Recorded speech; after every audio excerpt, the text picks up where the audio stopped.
All right, I've got a bit of a different video idea for today. This actually was a conversation that I was having with one of my friends a couple of weeks ago, where it was, what albums would you consider yourself, or not consider yourself, would want to be buried with? Like, so when you die, what goes in the casket, in the grave with you? Whether it be a CD, tape, vinyl. We were just having this weird conversation and talking about that one day, but it came up later on, and like as the conversation was going, because I was listening off mostly death metal albums, and they kind of were like, Melanie, what albums, metal albums that are not death metal, would you want to go in your casket? And that was really, really, really hard for me to decide because there's a lot. So I took a couple of days and thought about it, and I think I have 5 albums here that I'm okay with saying possibly my top 5. However, a year from now, I might revisit this and see if this changes, because I rotate what I listen to on a regular basis, as does normal people. So we'll see. But I picked out 5 albums that I for sure want to take to the grave with me, that are not death metal but are metal.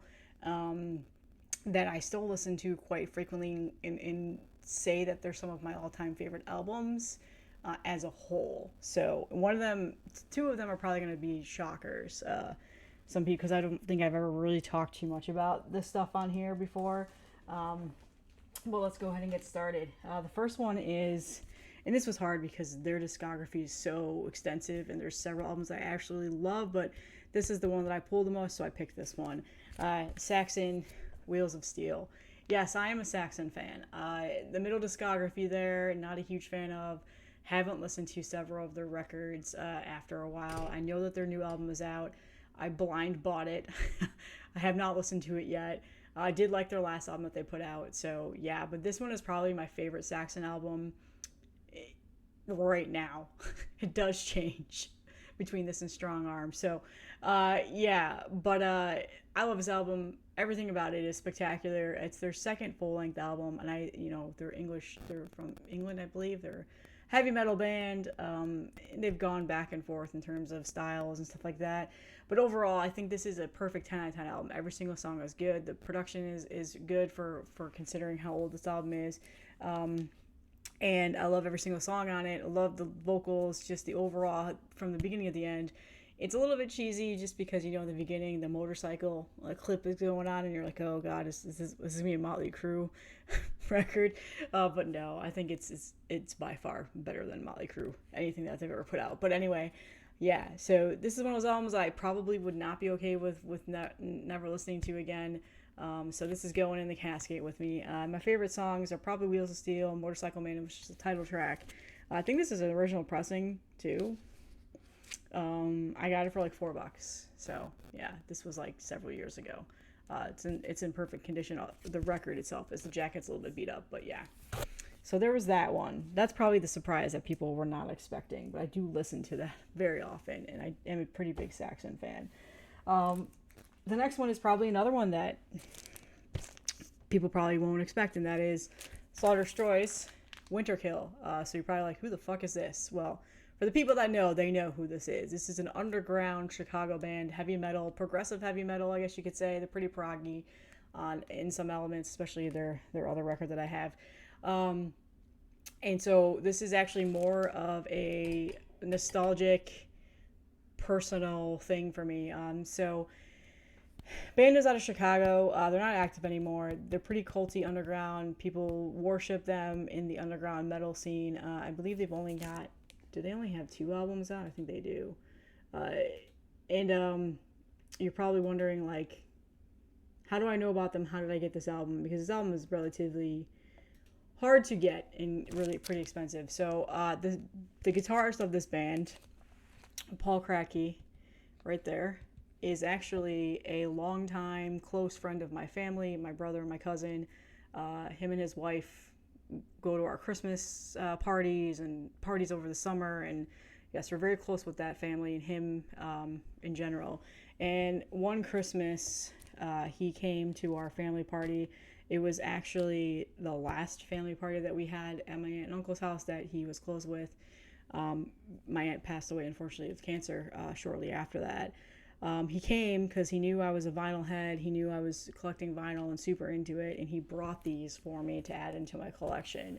This was a while ago. I think like 4 or 5 years ago now. So this is actually a reissue that they put out. I'm not too sure when. It doesn't say on here. It might have been 2009.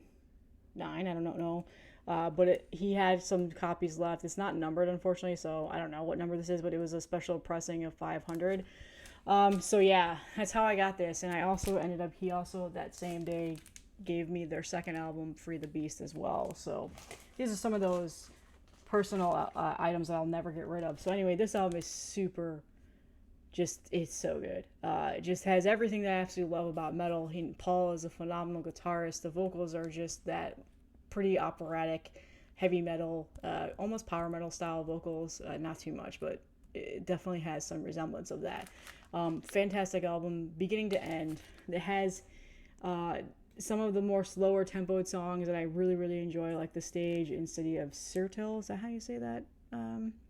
City of Sirtil? I think that's how you say it. But yeah, all around, just one of the best albums I have in my collection. Absolutely love it.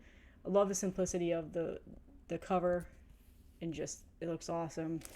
And it's mine. Never getting rid of it. This is going into the casket with me no matter what. This album is also really good too, just calling it out there. I do really enjoy this album, but I definitely listen to Winterkill a lot more.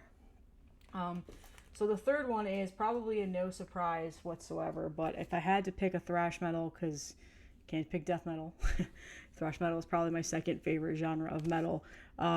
It's tough. There's a lot of thrash metal albums that I absolutely adore, but this is probably my favorite one.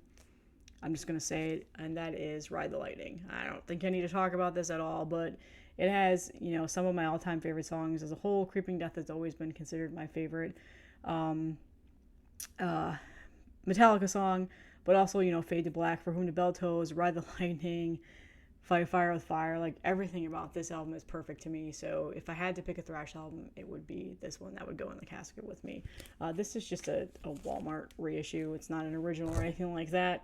Maybe someday I'll get original pressing, but for now, I snagged this when they reissued these back in 2020, I think. Remember, it was in the heyday of COVID. So yeah, I love that album. Probably listen to that still quite often. The next one is absolutely a no-brainer.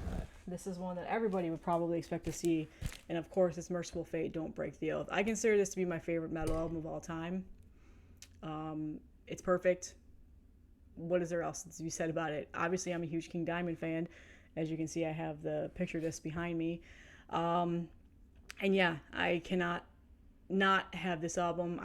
9 out of 10 times, there's probably like one exception where I won't pick this album over the other one, but it's this one. So I don't think I need to talk anymore about Merciful Fate in this album. Like, it's just so iconic. This is also not a first issue. That is my holy grail, is to have a first edition of this. This is just some reissue that Metal Blade did several years ago. So someday. I do have multiple copies of this, though. I have CD, tape, and then 3 vinyl records, just all different color variants, unfortunately. So maybe someday I'll have an original copy. And then finally, the fifth one I decided on, and this was absolutely a no-brainer too, but there's a caveat to this, and that is why my box set is propped up behind me, but is Black Sabbath's Heaven and Hell, the Dio years. Do I prefer Dio over Ozzy when it comes to Black Sabbath? Definitely not. In most cases, but for this one in particular, this probably is my favorite Black Sabbath album. Close second to Sunday Bloody, or is it Sunday Bloody Sunday? I'm thinking of U2 right now. I have it stuck in my fucking head. Sabbath Bloody Sabbath, Jesus Christ. Sorry, I literally was just in the car, the radio popped on, and U2's Sunday Bloody Sunday was on. That is the only reason why I said that, so my mind is out there. But Sabbath Bloody Sabbath is probably my other favorite one. But if I had to choose, this is the one I listen to the most. This is the one that has a little bit more personal meaning to me.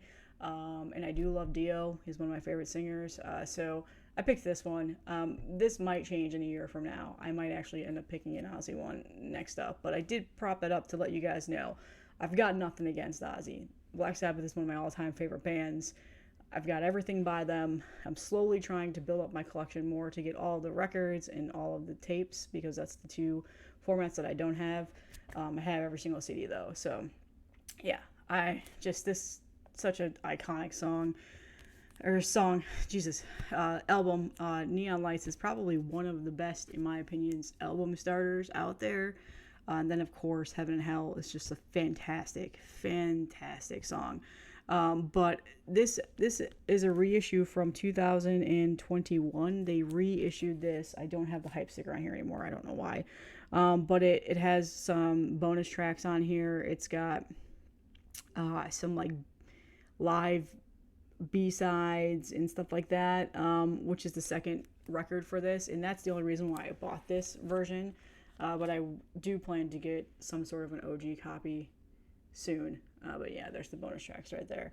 So yeah, Heaven and Hell, Black Sabbath. So those are the 5 non-death metal slash metal albums that I would want to be buried with. There's obviously so much more that I probably could have put, but when I like sat down and thought about what are the ones I probably listen to the most, that I pull off when I'm not in the mood for black metal or death metal or grindcore or anything like that, any of those other extreme metal genres. If I just want the straight heavy metal or the thrash metal, that's usually what I pick. So are those favorite albums. Someday I'll do my all-time like favorite heavy metal albums and stuff like that, because obviously there's a lot more of like Iron Maiden, Judas Priest, stuff like that. You know, the basics. But for now, this is what I'm going to do. So yeah, what are your non-death metal slash metal albums that you would want to be buried with, that you cannot live without, that you absolutely would never give up? Those are definitely 5 of mine. So a little bit something different today. Hope you guys are having a great week, and I will see you in the next one.